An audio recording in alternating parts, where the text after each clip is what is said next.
What's going on, Buff Nation? Welcome back to another video. So some breaking news here as defensive coordinator Charles Kelly will be moving on from Colorado to Auburn. He's taking a defensive role at Auburn, not a DC, just on the coaching staff. The title has not been announced yet what he will be. Now, just for those who don't know, he was on the Alabama staff before coming to Colorado as the safety and like assistant defensive coach.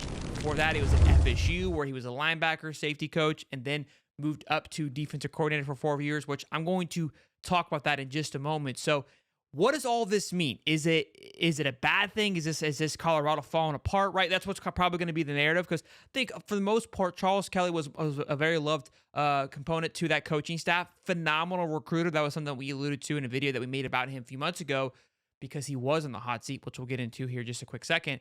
But ultimately, right, you're kind of scratching your head like you're heading to Auburn to be on the defensive staff when you were the defensive coordinator here. I would understand maybe you went and you became, a defensive coordinator at another role, maybe, right, where you're kind of just moving laterally.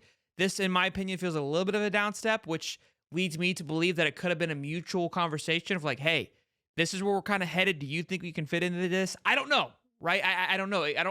I don't feel that it's Charles Kelly dipping out on Colorado. That's my initial thought. Maybe more will come out and we'll know what happened. But the reason I bring all that up is because in a previous video, we talked about Charles Kelly when he was in the hot seat. He was in the hot seat early on in the season after blowing a 29-0 lead to Stanford, right? Sean Lewis was on the hot seat after that as well. Obviously, they made changes to the offense shortly after that game as well. But Charles Kelly, it felt like got the defense in the right direction after that game. It started to make some momentum heading the right way. But again, ultimately finishing 121st out of 130 is never great. In this video, though, I spoke about his tenure as a defensive coordinator at FSU. The numbers are alarming. And when I looked at that, I kind of broke it down. I said, look, this is very concerning. Anytime he gets handed the reins, it doesn't do very well. Take a look at this video. It does a great job. It's myself. But it does a great job of breaking down the difference of the defense that he took over, what it was before he took it over, and then after he took it over. And then obviously we'll see how, what we know what he did at Colorado this year. And it's kind of like, okay, maybe defensive coordinator just isn't the role for Charles Kelly. But take a look at this video. So these stats right here that I'm showing you from 2010 to 2013, and mind you, that 2013 season, FSU won a national championship. Charles Kelly was a part of the defense, but he was not the defensive coordinator. Again, helped recruit with that class, and as you could see, it paid off, winning them a national championship. Then he took over duties from 2014 to 2017, and you could see the massive change in what influx. The average before Kelly took over of points per game was 15.4. Once he took over, it flipped all the way to 23, almost 10-point influx of points per game. Yards per carry went almost double what it was, and passer rating went from 106 to 120. So again, after seeing that, it kind of makes you believe that, hey, maybe this guy just isn't fit to be a defensive coordinator. Great recruiter, great, taking over a certain position group, right? That's his role.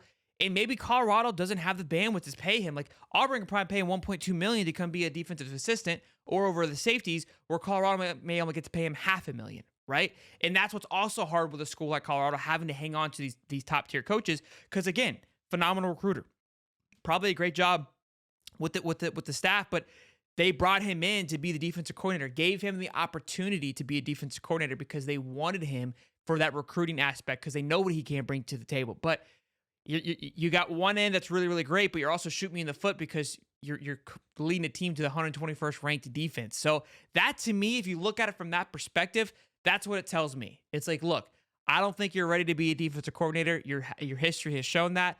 You kind of sat in the background for a few years at Alabama. We would hope maybe you were ready for this upgrade. Not every coach is fit to be a defensive coordinator. Some coaches meet their peak, and I feel like maybe Coach Kelly probably met his peak, which isn't a bad thing. He'll just be a dominant source on whatever staff that he is, whether he's a safeties coach, linebackers coach, some kind of assistant coach. But recruiting-wise, the guy's a grinder. So that, to me, is how this move feels, is that, hey, Auburn's going to pay me $1.2 million to do what I would do here in a secondary role, but I'm getting double the money because it's Auburn. They have the money to pay me. See you later, guys. I appreciate the time. That's how it looks. Again, I think a lot of people are kind of shaking their head what's going on, but the defense overall didn't do what it needed to do. So that's going to be something to keep your eyes on here in the next few weeks of, hey, who's going to take over this position? Obviously, Sean Lewis, he moved on as well, but Pat Schumer seems to be taking over that role as offensive coordinator. And there's a few coaching spots that's still open. I think a lot has to do with these today and then also Monday. Got about 8 or 9 games left, I believe. A lot of great coaches on those staff. That could be the reason why we haven't heard any, big moves happening, and why maybe they waited for Charles Kelly to drop today. They go, hey, let's announce it today. Then it'll only be a few days before we announce the replacement, because I already have the replacement and they played for so-and-so, but I'm going to allow them to play in that bowl game. That's my thought. Just from being a part of this, watching this thing unfold, that's my thinking on this. Again, I might be wrong. I want to hear from you guys, though, in the comments. How do you feel about this departure of Charles Kelly? I think overall, once you kind of break it all down, it's like, okay, it makes sense. It's understandable. Tough loss, but we got to move the needle forward. He wasn't really pushing the needle forward like we needed him to. Those are my thoughts on it. Love to hear about it. But turn the bell on, because if the coaching news does drop, his replacement does happen, we'll be here ready to rock and roll, letting you guys know and giving your thoughts and opinions about it. Be sure to like and subscribe, and I'll see you in the next one. Peace.